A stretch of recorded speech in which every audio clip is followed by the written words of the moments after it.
for icing. This is what you like to see. Even though the Wolves had a power play where they had sustained pressure, you need to do that consistently, one after another, each line. Wolves will try and keep it going, but right now a penalty call coming up, and it'll be an opportunity for the Monsters, who have just one power play goal in the air, to try the man advantage. Well, a bit of a collision. Zanoski laboring back to the bench and being looked at by the official. Not sure why. Maybe a little bit of blood in his mouth. They're going to kick him out. Esposito, head hit. That new rule is going to cost Angelo Esposito an elbowing penalty. It's a major too, I believe, right? 5 minutes. He is bleeding, and they did have a look at it. There is some discussion, but quickly, as Esposito was entering the box, he was told to leave. Doesn't look like the elbow comes up, at least on the video board that they had here, the angle. Well, if it is the case, it's going to be a quick game. Here we go, folks. Zanoski in the corner after the puck. Esposito comes into play. That's a shoulder, isn't it? Yeah. Boy, that's a bad call. That's a terrible call. And at least the replay that we have, I would say that was all upper arm and shoulder. Yeah, I completely agree. And the Monsters will get a gift here. A 5-minute. Macias has it off the draw. Chouinard will go right side, high riser. Benito said rebound in front, they score. Moving in from the slot area and picking up was Ray Macias. Well, I think it's obvious to see what this group has been working on after they have just been stymied on the power play. Let's get pucks to the net. And they certainly did in this first minute and a half. Not even that, but lots of shots in high ones. This one here, not handled off the shoulder of Menino. Pretty good stop.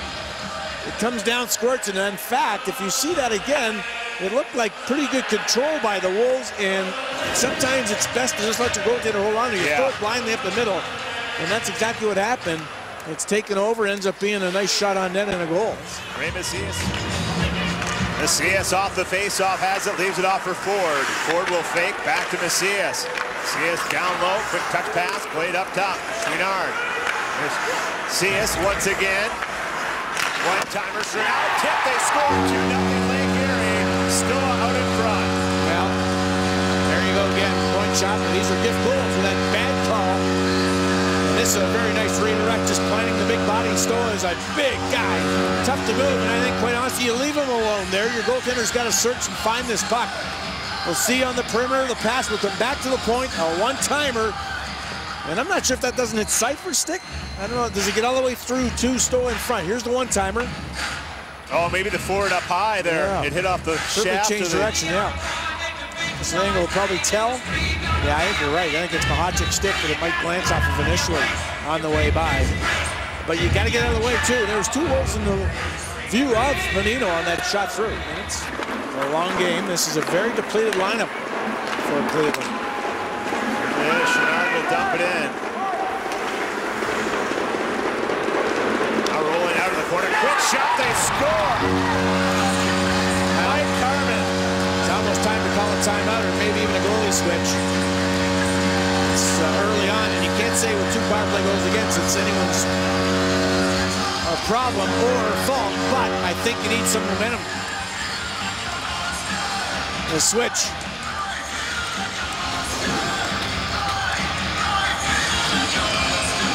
Well, here's the dump in off the far corner. Mark Matheson could have been there first, did not get there first, and just wheeling out and virtually unscathed. And a quick wrister on the short side, beating Menino.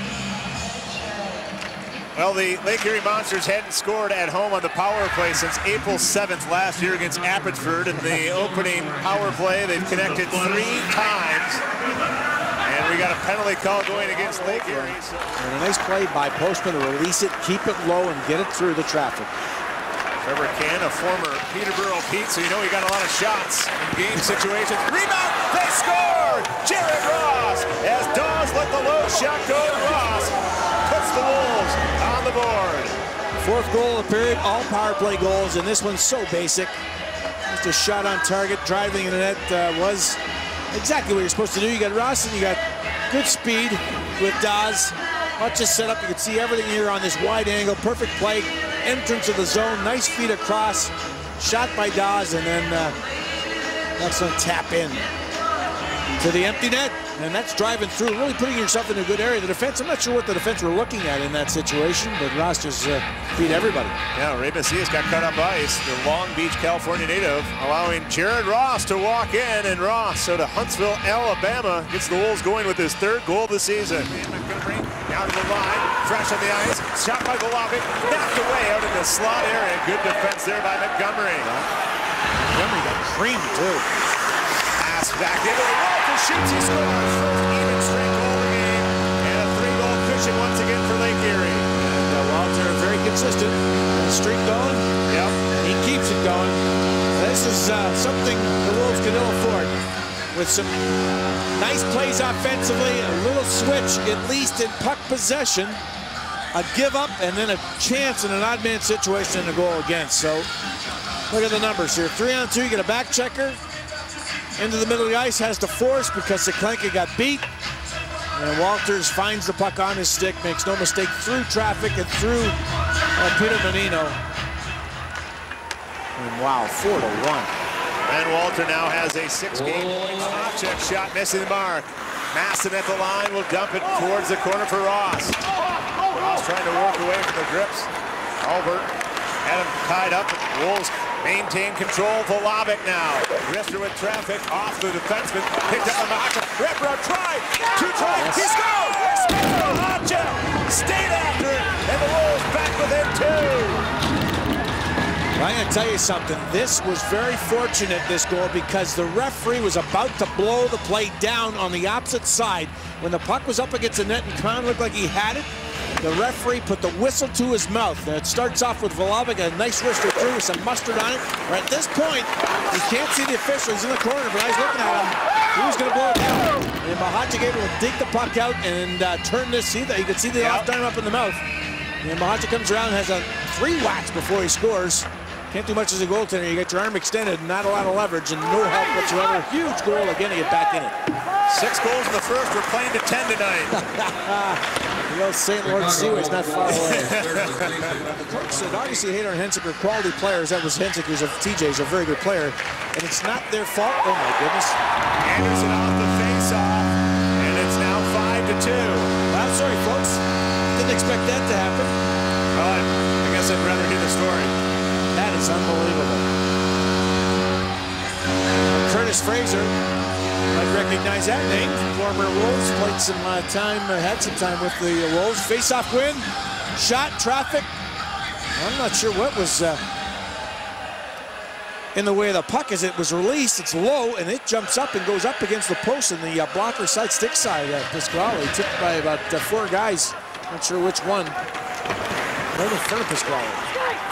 Seklenka off ice for DeVoe. Knock it up to center. You can hear Pasquale telling Seklenka to skate. Now it's Ross coming in, 1-on-2, knocked down, staying strong, out in front. Aliu shoots, he scores! There's Akim Aliu's first point with the Chicago Wolves, and hopefully a big-time goal for the Wolves, now back within 2. Well, how about that second effort from Jared Ross? From his knees, he's not a big guy to start with. Nope. But he shrunk about half the size, and he battled through, lost the puck, stayed with it, knocks it down here at the blue line. Pull and drag, couple of guys. Watch, he's down, he's on his knees, stays with it, dives through, and look at all those white jerseys going after Ross. Everyone after the puck carrier. Aliu sneaks behind and has an empty netter. Beauty. So how can they do that a little bit more? We've seen it a couple times. Lake Erie will overcommit to the puck carrier and leave the weak side open. I think that's just a sign of the youth, and you get caught up in what's going on. Carmen bringing it in. Now Ford shutting us low. Sear bumped off the puck. Ross coming out to center. Just beginning to get dark in this building. The lights went on. There's a low shot. Rebound, they score!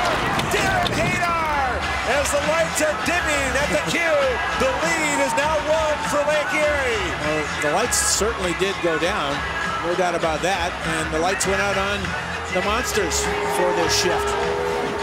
Up the ice, and it has been end-to-end. There's virtually been very few right decisions defensively. And I would think at that point, when you see a man coming down, Anderson, the right defenseman, thought his back checker, I believe, Well, it was Talbot. He probably thought he was covered, hit Darren Haydar, but the rebound off the pad right to Haydar's stick, empty netter, and that is now 5-4, one-goal game. Maybe we are playing to 10, Billy. Chicago Wolves goal. Horace Vlahovic has it. Vlahovic will track back in his own zone. Pasquale leaves it off. The big Slovakian defender out to center. Oops. Puck rolls to Postman. He will direct it in. Puck bounce out the boards. Haydar shoots. He scores! Oh, my goodness. Talk about a homecoming there for Darren Haydar. He's got 2 in the game, and we're tied 5-aside. How would you like to be in your home rink and have bounces like we have seen off the boards? There was one, I believe, in the first period, came from the corner out to the middle of the ice, and this one from behind the net. Every goaltender is going to play this puck the way Cann did. Starts off with that, but that missed you. Boards for Vlahovic. The Wolves were lucky that's not a breakaway the other way. There's the dump in, there's the boards, and there's Darren Haydar scoring his 2nd goal of the game. What a gift. Well, this almost describes what David Oliver, the GM for Lake Erie, was talking about. We asked him, we'll pinpoint the problems. Right. He's like, I can't pinpoint it. And there's a crazy bounce right like that. Well, the only thing he did say, and I brought this up, is the fact that they hadn't scored the power play. It's the only thing he could really knock. And the power play's been dynamite in this game. Number 2 is that puck. It's been bouncing around the ice, a lot of snow on it. And Bolden is fast. He will be the 1-forward penalty killer for Lake Erie. Face-off win, Krog controls. Will set up late in overtime on the power play. For hooking, the time of the Monsters penalty. Ross has it. Haydar looking for a one-timer, settles it down. Switching spots with Krog. He lets a one-timer go. And a nice stop by Cann with the bow. Camped out in front. Oh, was that ever. The angle of the shot from Krog is probably not the greatest, but it's a good shot because it's on the left side of the body of Cann as he's moving from his left to right. That means the rebound's going to drop down in the crease, and if it does, Devo's got an empty netter, but an excellent stop and pulled on to. Looking for number 3 in the game-winning category in overtime. Out the face-off, sticks tied up and ends up with Krog. Under 10 to go, the Wolves will work quickly. Haydar, one-timer, he hit the glass. One more time for Haydar. Between the circles, he scores! A hat trick for Haydar, and a win for the Wolves! Wow. Wow. Well, the bottom line, it comes down to power plays, and there was a ton of them in this game. The Wolves got bitten early with a power play, 5-minute major, 3 against, and the Wolves come back and they fight to score 3 themselves and win the game in overtime. Darren Haydar, the Fizzles. Here it is, folks. Wow, right through Cann. You know, it was interesting to watch. Everyone knew how much time was left on the face-off, the initial face-off. This second chance, I watched the players look up to see how much time they had when they were going to fish the puck from the boards, and they knew they had one last gasp. And that's through a maze of players. Quite honestly, Chouinard in the way of Cann, couldn't see it. And a beautiful feed across to Haydar. He had a chance earlier during that sequence when the puck rolled on him. He was very smart, didn't shoot it. Held on to it to keep something alive and eventually got another chance to get number 3, Fizzle Sticks.